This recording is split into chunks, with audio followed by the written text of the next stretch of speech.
Hi, thanks for clicking. I promise you I've got a really fantastic video for you today. What if I was to tell you that you could have a 3-watch collection for under $200? And not only that, this collection consists of fantastic heritage brand watches, and 2 of these are automatics that are so good you could be one day handing them down to your grandkids. If I was to tell you this, you'd probably think I was talking total peanut juice, but I'm not, because I actually own all the watches on this list I'm about to show you. I'm going to give you 3 watches that essentially make a 3-watch collection for under $200. Not only that, for each watch on this list I will also give you a same price alternative in case you don't like the one I chose. So don't be a window licker. There is no need to pay loads of money for great watches. Let's begin.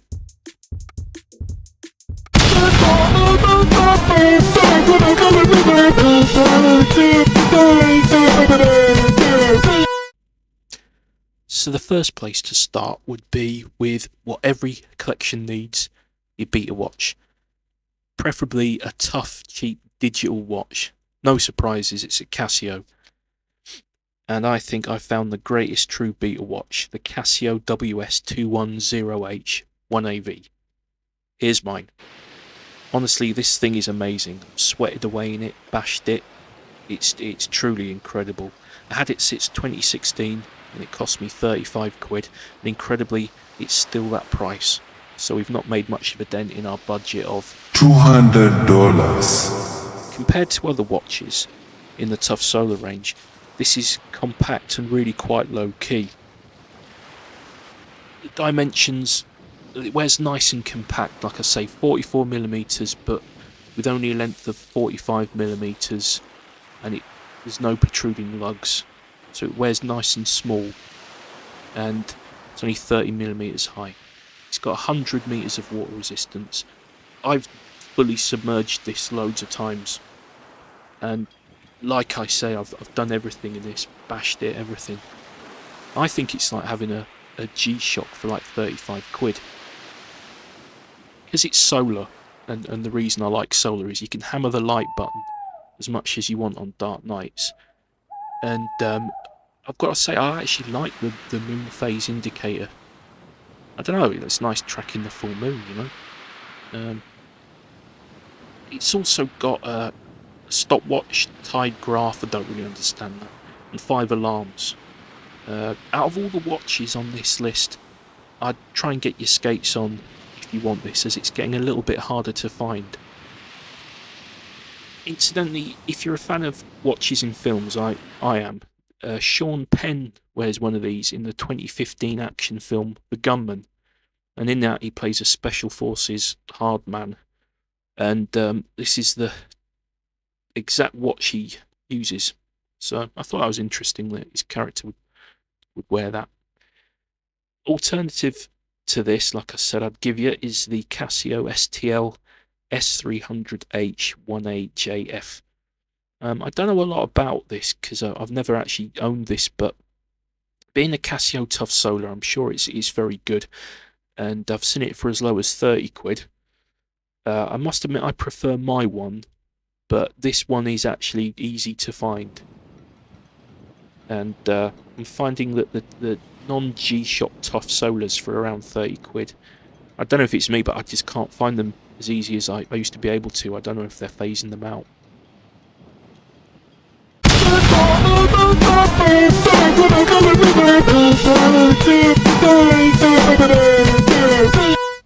So, your everyday wearer.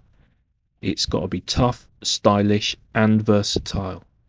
For me, it was always going to be a dive watch, and yes, you can have an absolutely first-rate automatic dive watch with an amazing history as part of this collection, and here it is, the Vostok Amphibia 670919.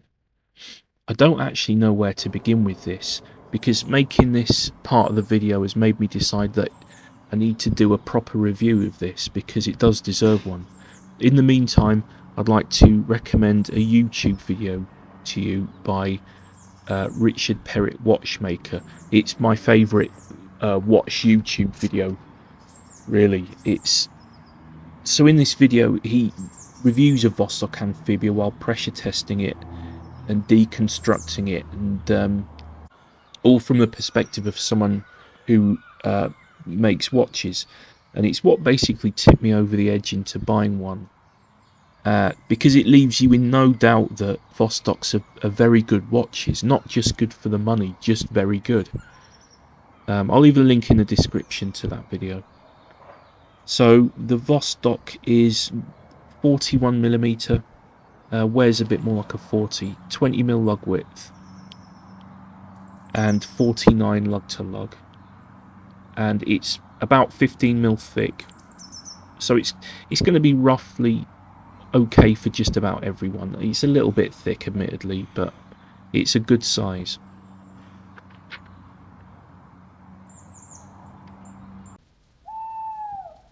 So the loom is Super Luminova, and initially, as you can see, it's not great, but it does last.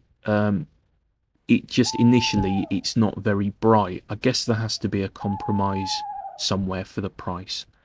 I guess it's just added sparingly, you know. But yeah, I shone a torch on it right before I filmed this, but yeah, not great loom, admittedly. You know, there seems to be many quirky things about the Vostok Amphibia that seem strange, and then you learn more about them and you realise that they're actually really clever design features, which is another reason I'd quite like to do a proper separate review, because then I can have a look at them all properly. I love that massive crown, and I really do like the bezel. It's grown on me despite the fact there's no loom pip on it, as you might have noticed in the previous video just now. It's got a domed acrylic crystal, stainless steel case. I love the retro cool scuba dude, and I find the acrylic writing on the dial really exotic looking and cool. It comes on a polyurethane strap, which is really comfy, despite the fact I've changed it up. And if you buy it on this strap, you can get it for as low as 67 quid. So that, combined with the price of the Casio, means we are roughly halfway through our budget of $200. So a Vostok Amphibia appears in the film The Life Aquatic with Steve Zissou, the Vostok Amphibia 450526. You can see Bill Murray wearing one here. You can buy these right now, so technically this could be the alternative I recommend, but I'm not going to. I'm actually going to recommend the 120512, which I did actually have and sold, and I regret. There was absolutely nothing wrong with it. It was just I was downsizing my collection, and I chose to keep the 670919 as I just slightly preferred it, and I preferred the 20mm lug width that it's got. However, the 120512 does look a bit sharper and a bit dressier, a bit more formal, and you know, there's no scuba dude on the logo. It's a little bit more sharper looking, and it looks a bit like a Zodiac Seawolf, I think. But it's almost impossible to choose between these two. The 120512 did seem to wear a bit taller on the wrist, and it had an 18mm lug width, so I didn't have as much straps for it. But honestly, it was a brilliant watch. And there's one final thing regarding the movement with this watch. You do get an in-house movement with Vostok watches. In this case, it's the Vostok 2415.01, which is shockproof and has got a power reserve of 31 hours. And I'm absolutely happy with it. It's been fine, no problems with accuracy at all.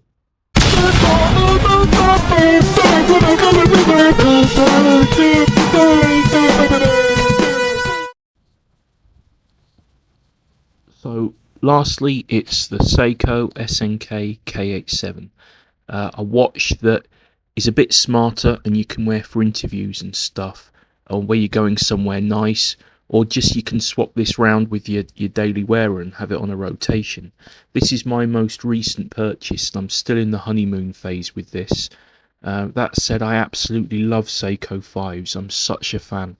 They're the first automatic watches I ever bought, and I absolutely love them. And I just wasn't going to pass up a chance to get my hands on some of the older Seiko 5s that are still around for a great price. And I urge you lot to do the same. I really do. And they make fantastic dress watches, but also they're tough. If you don't really like dress watches, you can have one of these, pay £100 for it, and you've got like a nice versatile dress watch that's going to last you a very long time. So I'm going to get my same priced alternative out the way now. It's the Seiko SNK 393, and it was a bit of a funny situation because I was actually able to see one of these in real life and go have a look at it, because there was a British high street store called FW Hines and they were selling these at quite a good price. So normally I just go see, I buy a watch and I just see pictures of it, but I was able to see this. And it was absolutely beautiful, and I was just about to buy it when I started seeing pictures of the SNK K87, and it just beat me to, like, I just preferred it slightly. But looking at pictures of the SNK 393, I still want it. It's a beautiful watch, and you can pick these up for exactly the same price. It's very beautiful, but the SNK K87 just beat it in terms of, I kind of like the 3 o'clock crown, and I didn't own any watches with a white face or a mother of pearl face, I think is the exact term for it. So yeah, but I haven't written out getting the 393. Like I say, they're still at a fantastic price.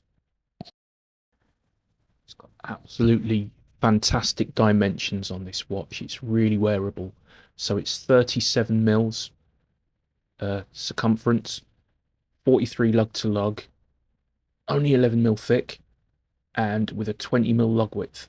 So really wearable, just right. I've mentioned it before in other videos. I used to not like smaller watches, but this is just right. It doesn't feel small.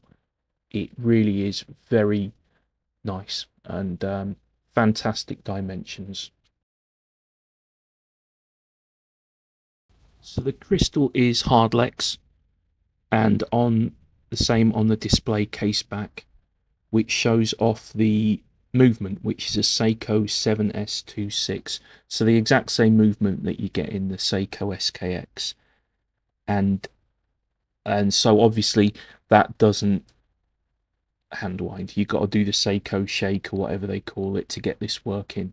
And but you know, there's something I was thinking, like, you hear a lot of like anecdotal stories about SKXs. Well, any watch Seiko with this movement in, and they go for years and years and years without ever being serviced. And I wonder if, you know, the wear and tear is less because you can't wind it, that maybe makes these such incredible workhorse movements. But yeah, I've owned SKXs. I like this movement. It's great, and you know, like I say, very robust, and there's so many stories about how tough and long lasting these movements are. Now, the bracelet is, if you've ever owned Seiko 5s before, you'll know that the bracelets aren't too great. And I've owned Seiko 5s before, they're not.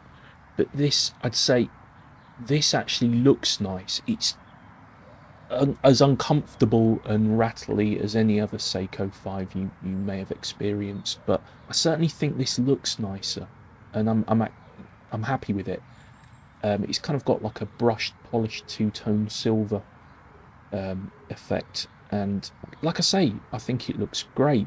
It is uncomfy, so keep it loose would be my advice, but remember you can swap the bracelet out. I'm so tempted to put this on a NATO. I've seen pictures of other people's, and it does look great on like a canvas NATO, or just a standard light grey NATO. Even leather, two-piece leathers. This looks really smart on them. But I'm trying to keep this as my dress watch. I've got everything on NATO, so I'm going to try and keep this on the bracelet because you know, this is for smart. But yeah, out of all the Seiko 5s I've had, this bracelet doesn't actually look too bad, and you know, consider swapping it when at a later date maybe. Loom time, and here it is. It's Seiko's own Lumibrite, and it's very good, as we've come to expect from Seiko. It's especially the hands. Hands are doing really well. Nice bright loom, as anyone who likes Seiko will know. It's always good. Now, there is one slight negative aspect that I have to bring up, and that is the water resistance. It is only 30 meters, which is really nothing.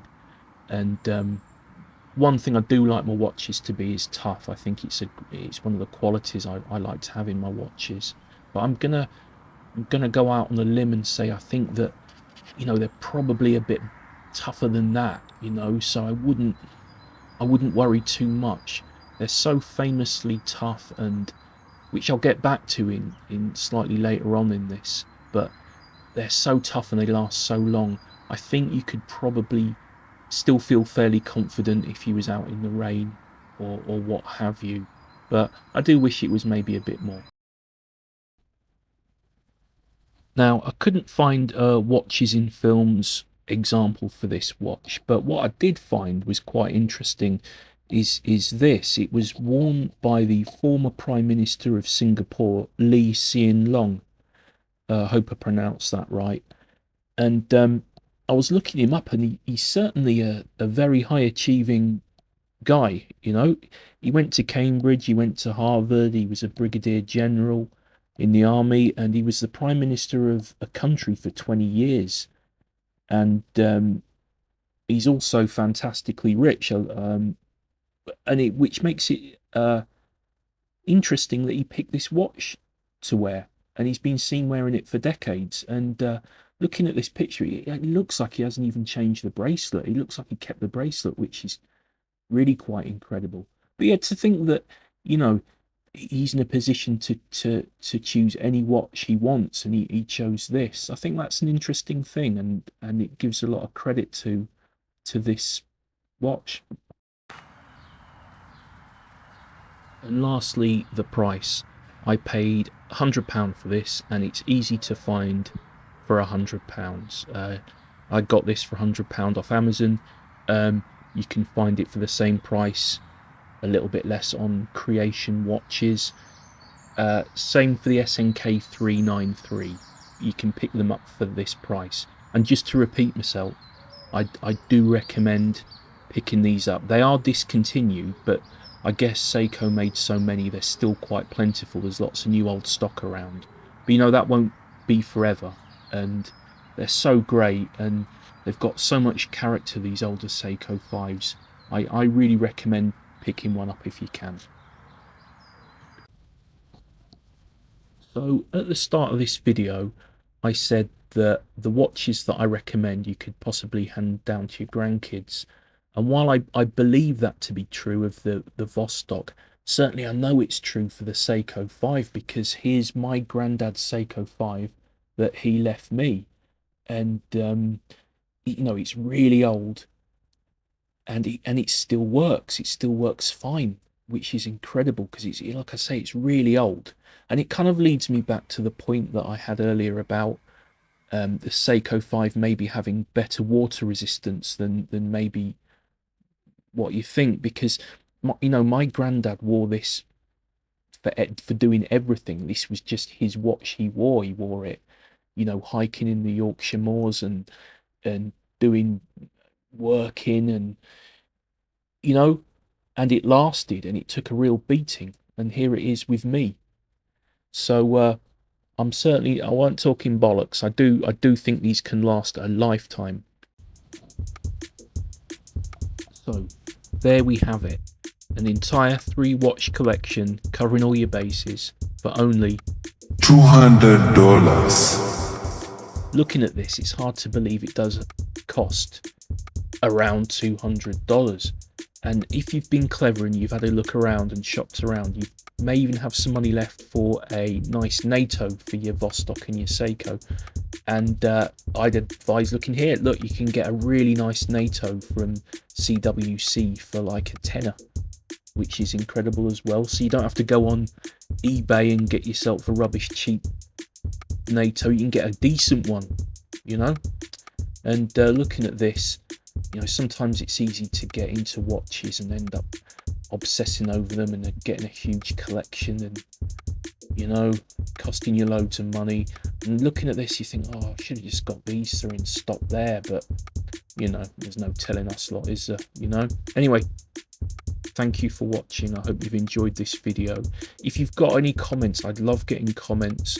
And you know, if you think you can do better than me, you can make a better collection for the same money or less, do tell me. What would you do different? I'd love to know. And yeah, I really would. See if you can beat me. I'd like that. I really would.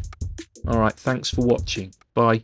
$200.